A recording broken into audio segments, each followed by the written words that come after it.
24শে December Murshidabad জেলার সুতি অঞ্চলের বাসিন্দা জুয়েল রানাকে পিটিয়ে হত্যা করা হলো উড়িষ্যায় ধর্মীয় স্লোগান না দেওয়ার কারণে। মাত্র 5 দিন আগে তার পরিবারের আর্থিক সংকটের জন্য সে বাইরের রাজ্যে কাজে যায় এবং সেখানে তাকে হত্যা করা হয় ধর্মীয় স্লোগান না দেওয়ার কারণে। এই নিয়ে প্রথমবার নয়, উড়িষ্যাতে বাংলার পরিযায়ী শ্রমিকের আগে বহুবার পিটিয়ে হত্যা করা হয়েছে, কিন্তু এ রাজ্যের মুখ্যমন্ত্রী মাননীয় মমতা ব্যানার্জি কি পদক্ষেপ নিয়েছেন? বিগত কয়েকদিন ধরে পশ্চিমবাংলার বিভিন্ন প্রান্তে আমরা সংখ্যালঘু প্রেম দেখলাম, বাংলাদেশি সংখ্যালঘু প্রেম।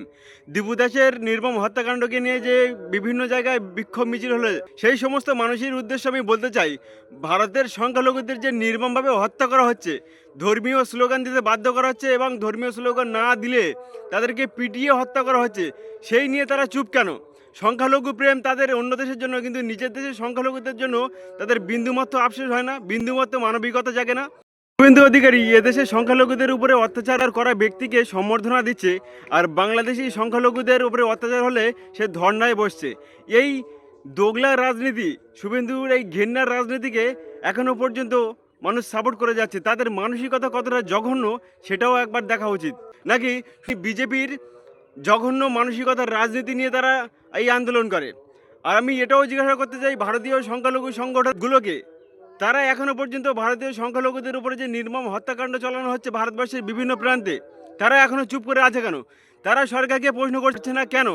এবং আমি এটাও বলতে চাই মাননীয় মমতা ব্যানার্জিকে, যে আপনার রাজ্যের অর্থাৎ পশ্চিমবাংলার সংখ্যালঘুরা ভারতবর্ষের বিভিন্ন প্রান্তে গিয়ে যে নির্মম হত্যাকাণ্ডের শিকার হচ্ছে, আপনি এর বিরুদ্ধে কি পদক্ষেপ নিয়েছেন এখনো পর্যন্ত?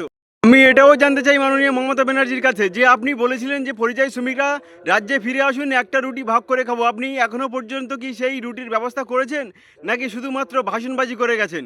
এবং আপনার রাজ্যের যে পরিযায়ী শ্রমিকরা বাইরের রাজ্যে গিয়ে এই গণহত্যার শিকার হচ্ছে, তার বিরুদ্ধে অন্য রাজ্যের সঙ্গে আপনার কূটনৈতিক সম্পর্ক কি আপনি ঠিক করেছেন বা কথা বলেছেন? সবশেষে আমি এটাও জানতে চাই, ভারতবর্ষের বিভিন্ন প্রান্তে যে বিভিন্ন ধর্মাবলম্বনকারী মানুষ গণহত্যার শিকার হচ্ছে, এর জন্যে বিজেপির এই জঘন্য রাজনীতি কি দায়ী নয়? আমাদের কাছে প্রশ্ন রইল।